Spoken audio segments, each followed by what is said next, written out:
Attendez tous, place à Afrirati.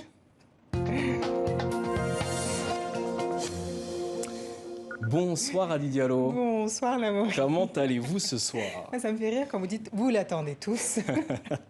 Ce soir, on parle de beauté, comment valoriser la beauté des femmes rondes. C'est le thème dont vous avez choisi de nous parler ce soir, avec des initiatives portées par les femmes du continent. C'est le cas au Togo avec l'organisation d'un concours de beauté pas comme les autres. Dites-nous. Oui, je vous parle du concours Nanagan, un événement organisé pour valoriser des femmes rondes, belles, chic et qui s'assument. Regardez, elles sont 10 candidates, 10 jeunes femmes à avoir été sélectionnées pour concourir à cette élection dont la grande finale aura lieu début décembre au Togo. Et en ce moment, le public est appelé à voter sur Internet pour soutenir sa candidate préférée.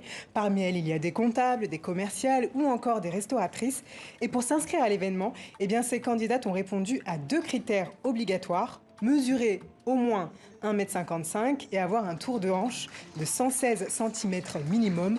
Autant vous dire que ça n'a rien à voir avec les critères En dehors de des standards habituels. Oui, là c'est clair, on casse les codes.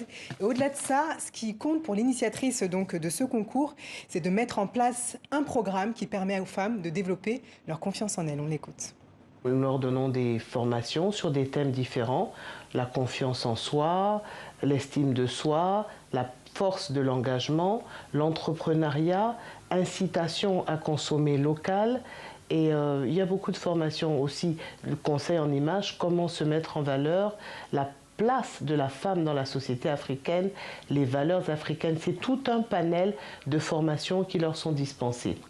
Donc c'est la 2e édition de ce concours Nanagan avec au casting 5 candidates qui nous viennent du Bénin et les 5 autres nous viennent du Togo. L'objectif pour les prochaines éditions, c'est d'élargir le casting à d'autres pays pour sensibiliser encore plus sur cette démarche et cet engagement.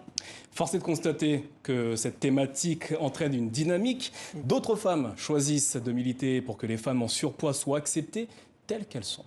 Oui, à l'image d'une femme dont je voulais vous parler. Elle s'appelle Gaëlle Prudencio et elle, ça fait 15 ans qu'elle a intégré un mouvement, le Body Positive. C'est un mouvement donc international qui milite pour promouvoir toutes les beautés.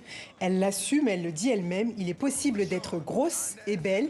Et ça marche, son message est entendu puisque cette jeune femme est reconnue dans son combat. Elle est aujourd'hui l'égérie de plusieurs maisons de mode et a même créé sa propre marque de vêtements pour femmes rondes et en surpoids avec des tailles qui vont du 42 au 62. On casse les codes et on assume toutes les beautés. Merci Adi Diallo, on se retrouve demain. Avec plaisir. Bonne soirée à vous. Ainsi va l'actualité sur le continent. Merci de votre fidélité. On se retrouve demain pour un nouveau Journal Afrique. D'ici là, prenez soin de vous et belle soirée à tous sur TV5 Monde.